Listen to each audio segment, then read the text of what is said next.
Peace and blessings and namaste to all light warriors and workers and everything in between.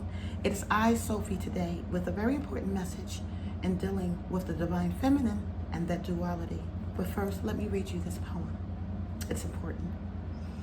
Not like the brazen giant of Greek fame, with conquering limbs aside from land to land.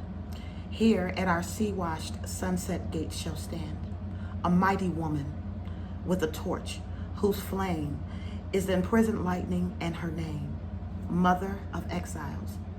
From her beacon hand glows worldwide welcome, her mild eyes command the air-bridged harbor that twin cities frame.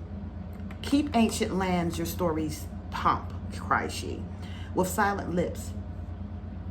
Give me your tired, your poor, your huddled masses yearning to breathe free. The wretched refuge of your teeming shore, send these, the homeless, tempest-tossed to me.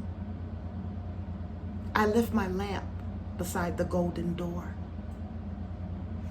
That is a famous poem. Well, part of it was attached to the Statue of Liberty and what she represented. Give me your tired, your poor, your huddled masses yearning to breathe free. The United States was supposed to be the example of this type of freedom. The divine feminine has been hidden from within this entire time. What you are witnessing is the heart of the mother that was crying out to free the children, to bring me these who are in pain, to bring me these who are in exile, to bring me these who are hurt, to bring me these who need nurturing. Because the divine feminine energy is about that. So the mother has been crying out for a very long time because the United States was her baby. And not just the United States, but any countries that stood for democracy and freedom had the heart of the Divine Mother. When we are operating at our best in our divine feminine, this is what our heart cries. And we tend to get very upset when we can't be heard or we're being ignored. There's a passion behind the divine feminine that needs to get things done. When her heart breaks, the world is affected by it. Many of you divine feminines are in this type of battle right now, either in your households, your businesses, your life, where you're just crying out and you're reaching and you want to heal and you want to nurture and you want to love and you're thinking to yourself, why can't they get it? Many of you have taken such huge risks that nobody knows about.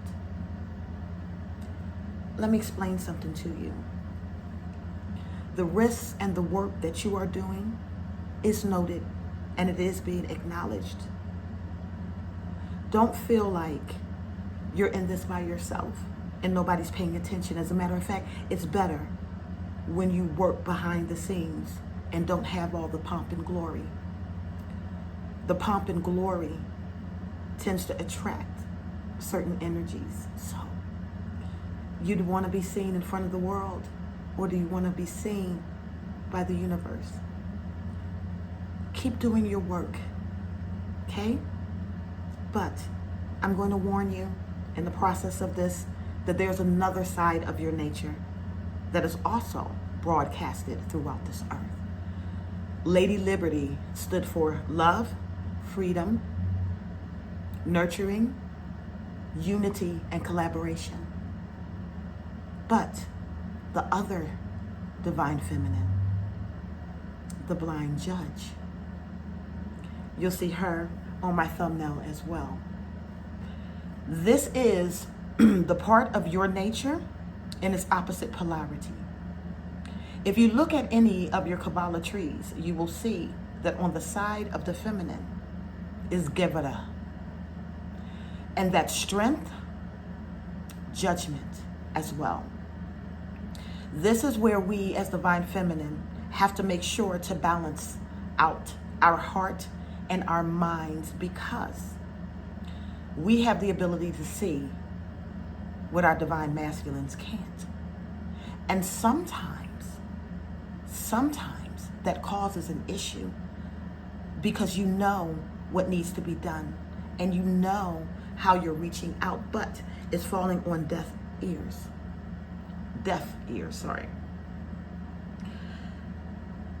When these things start to happen and your heart breaks and frustration starts to kick in, this is when your opposite polarity can rear its ugly head.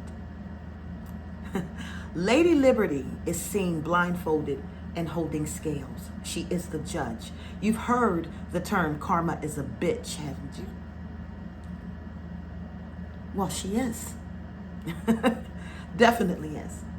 So, the other part of your duality is the strength and the judgment, because you have the ability to see what others are unable to see. This is your unique divine connection, okay?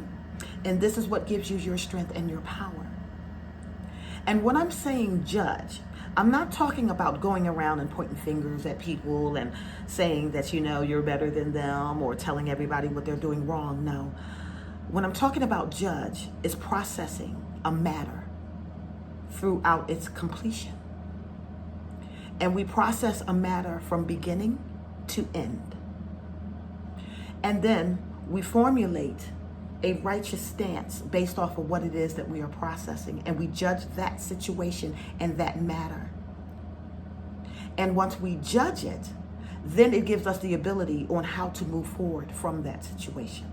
But you have to be careful. You have to be careful, because when you are in judgment, when you are in strength, okay? And if you're not balanced emotionally, it can come across as wrathfulness.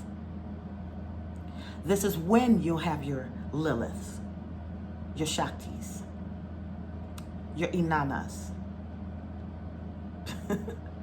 your Jezebels,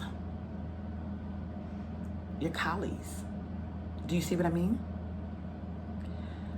When we're not balanced emotionally and we are hurt, discouraged, or frustrated about the manner, then it can swiftly go from that peace, give me, you're tired, you're poor, to that it's over. I'm getting ready to rectify the situation. And if we aren't balanced enough with our heart and our minds, when we get ready to rectify the situation, it comes across devastating. You know this in your personal lives, divine feminine. You've been either in relationships with people that may have taken you for granted, and you've said quiet. You've said quiet, and you still put out that love until it got to that breaking point, and when that breaking point came, you snapped. Or you may have done this even with your children, okay? Talk to them, talk to them, talk to them, talk to them. Can't get through. And the next thing you know, somebody's getting spanking, right? Your ability to harness and process your emotions makes all of the difference in how influential you'll become here on this planet. When we operate from a wrathful nature, we come across way more harmful than we need to be. So we have the ability to sit back and judge a situation. If the situation makes you feel angry or frustrated, that's okay. You're not lowering your vibration by processing emotions.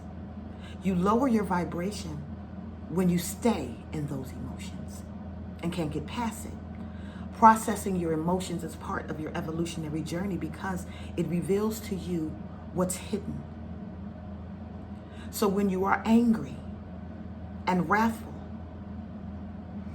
and you're thinking about it, allow the thoughts to manifest so you can get to the root of what really is bothering you.